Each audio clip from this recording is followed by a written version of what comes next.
This is Rick Loayza with Basketball History 101. Today, I want to take a few moments to deliver a bonus episode on Bill Russell. As you all probably know, Bill Russell passed away a couple of weeks ago on July 31st. This is not a full profile on Bill Russell. That will come at some point in the future. What I did not want to do is haphazardly slap together an episode that I would not have been proud of a year from now.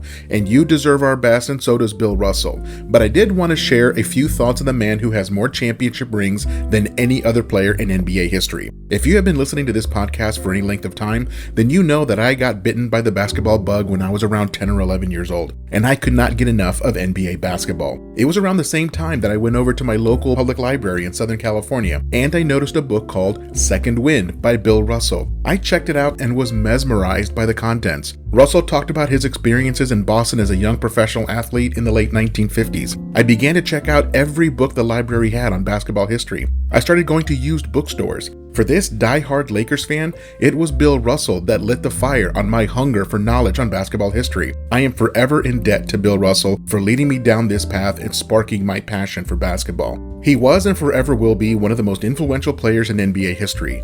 The man won the league MVP award 5 times. He led the league in rebounding 4 times. It probably would have been more except for a guy named Wilt Chamberlain.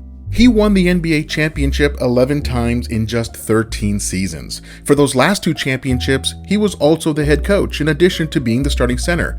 Being a player coach is no longer allowed, although Kyrie Irving is certainly giving it a try. But in addition to his career as a player, Bill Russell was highly involved in politics. He worked alongside Martin Luther King Jr. to help raise awareness of the way that blacks were treated in certain parts of the country. Bill Russell once skipped out on a preseason road game when the hotel that the Celtics had booked would not allow Bill Russell, Casey Jones, or Sam Jones to eat in the hotel's restaurant.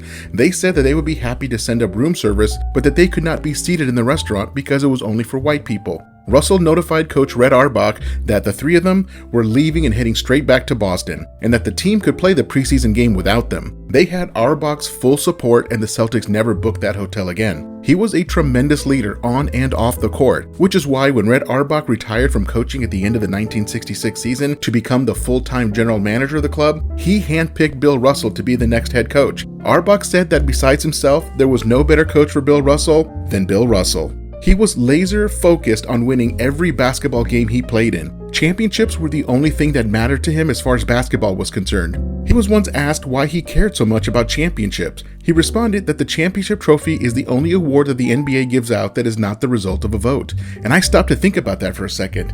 And he is absolutely right. Every other award that the NBA gives out is the result of a vote, whether it's a fan vote, a media vote, a player vote, or a vote of NBA personnel. In other words, most of the awards are the result of opinion. But the championship trophy is not the result of anyone's opinion. It is a result of what happens on the court. In that way, the championship is a pure award. It goes to whoever can take it. And Bill Russell took it 11 times. He is the greatest winner in NBA history, and that is an indisputable statement. People can argue about who is the best player in history, or the most exciting, or the most dominant, or the most whatever. But the one thing that cannot be argued is who has the most rings as a player. The answer is Bill Russell. Bill Russell has more rings as a player than anyone else. That is as true as saying 2 + 2 = 4. His interviews were always fascinating. He had so much wisdom about life and basketball to share. I have 2 quick stories about answers he gave to interview questions. The first was way back around the year 2000 when the Lakers were winning championships with Kobe and Shaq. Bill Russell was in attendance at one of the finals games. The interviewer was Jim Gray, and he asked Russell how his old Celtics teams would have tried to stop Shaq. Russell's answer was amazing. He said, quote, "First of all, we would never have said, how do we stop Shaq? We would have said, how do we stop the Lakers?" Unquote. There was so much wisdom in that answer, because there were times back in his day when he would let Wilt Chamberlain go crazy for 50 or 60 points as long as nobody else scored. Wilt would have a great individual night, but the Celtics would walk away with the victory, which was the main thing for Bill Russell. Many of Wilt Chamberlain's greatest scoring performances were in losses to the Celtics. The second great answer that he gave was to Kevin Garnett, who was interviewing Russell for a special on the Celtics as Garnett had just recently joined the Green and White. They were talking about the art of shot blocking and how Russell had a habit of blocking a shot in a way that he could grab it and start the fast break for the Celtics. Garnett said to Russell, quote, "You never put one of them in the front row? You never said, 'Get out of here'?" Unquote. And Russell said, quote, "No. In fact, I used to sometimes touch them with my fingertip to change the direction," unquote. Russell went on to say that his job on defense was not complete until his team had the ball. And I love that mentality. As a guy who bleeds the purple and gold of the Lakers, I will miss Bill Russell. He is one of the giants of the game. Well, that is it for our bonus episode. I just wanted to give a few thoughts on Bill Russell and what he meant to me, what he meant to the game of basketball, and what he meant to society as large with his work on civil rights. I want to thank my producer and editor, Jacob Loayza. Take care and see you soon.